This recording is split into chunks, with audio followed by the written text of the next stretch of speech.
Men kan wagtlarda eşittirjek bolup, yine de kan bir fakt tutulyan yerdir de beyle däldir mi ha fikir edýedim bolýar soň soraldy, zat etdi, bak gördük fetava o ulamalaryň fetva beren zatından we ameli bolmaly zatlardan şu cümle. Inni bir zatla var, bir näçe yerlerde eşitilýär ayallardan, oglanlardan agda sögmek, agda urşulýar. Bağışlan ayıbım olsa, erkek adam olsa ağzına falan edeyin tikeyin diye, ayal gıyıl olsa ağzına sıçayın diye. Şunun hükmü, murtet bolup dinden çıkmak mesele var ve irtidadı kullin minhuma feshun acilun şeriatta. Eğer ayal hayti bir şu ikisinden dinden çıktı, derrev nikah fasit bolya. Ondan sonra hakimi adlın vazifeti imana gelip gadetse vakt vermeli, bolmasa da öldürmeli diye. Erkeği öldürmeli, ayalı tövbe diyenşe ömrüne zindanlı ebedi. Murtedin hükmü. Murted ne bilen bolýar? Elbet Hudaya, Peygambara, kitaba. Emma ağza vuruşmanı murtedin elfadından sanattır. Huday etmesin, ağza şu haysul ayal erkek fark etmiyor. Ağza sögse, köp ulamaların nazarı dinden çıkıyor deyiptir.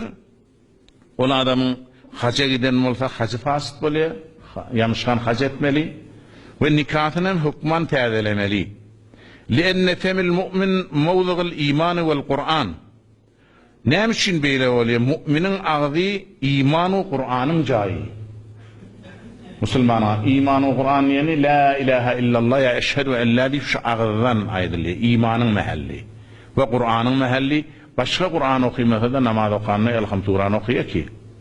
İman o Kur'an'ın çıkan yerine sövmek, dinden çıkmak deyip bişter ulamaların fetvası ona nikahından teallemeli, hacniyem aad etmeli, murtedin hükmü bir yeke kelime gaytaranı bilen bolmaya innikide ağza sövmeyecekliğine tövbe ettirip kelimesini gaytarmalıdır.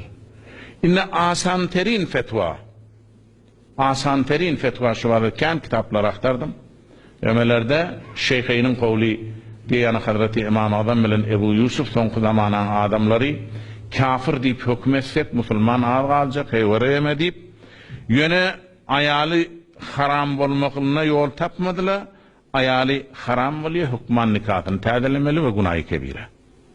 Ulakan günah, inni bir vaat Huday nekerde, bir vaat adet var olsa, bişterem ayal maşgalalarda gıyle gelile muazıp olsun, derrev bir çıkıvaymaları var da şeriata şerem yok diye.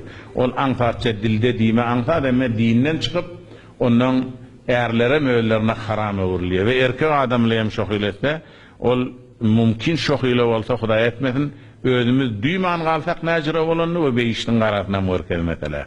Şimdi şunu aytmalı ve sual gelenden sonra kanalımızda da suala cevap verip koyup görerler. Bu muhim mesele. Eyni hakikat Awwal bir yarım şücre gurrun hatta işanağa okap veren vaktimizde da şu gurrunları eşitilenle bazı bir gurrunlar var tergibu terhib diliye bir daha da katı beyle günah var necri bir terhib emelerde getiriyor fetavalarda olan ne hetmen ol fetva-i şer'i bir fetavalarda edilen gurrun hükmü şer'i değil murtedin bahsine çün murtet bolup dinden çıkmanın bahsine bir ağza sövmek hem şu murtet yani kelime-i küfür diye de bir neçe kelimeler var ağzına alsan imanına şirket veriyor. Onun kelime-i küfrün içinden sanattır ağza sövmeni.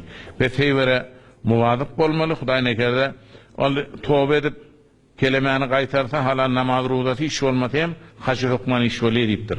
Huday nekerde hacı edip gelen adam olsa eden hacı yeme hiç yamışkan yine boyunna haç farz oluyor deyiptir. Heyvere muvazık olmalı.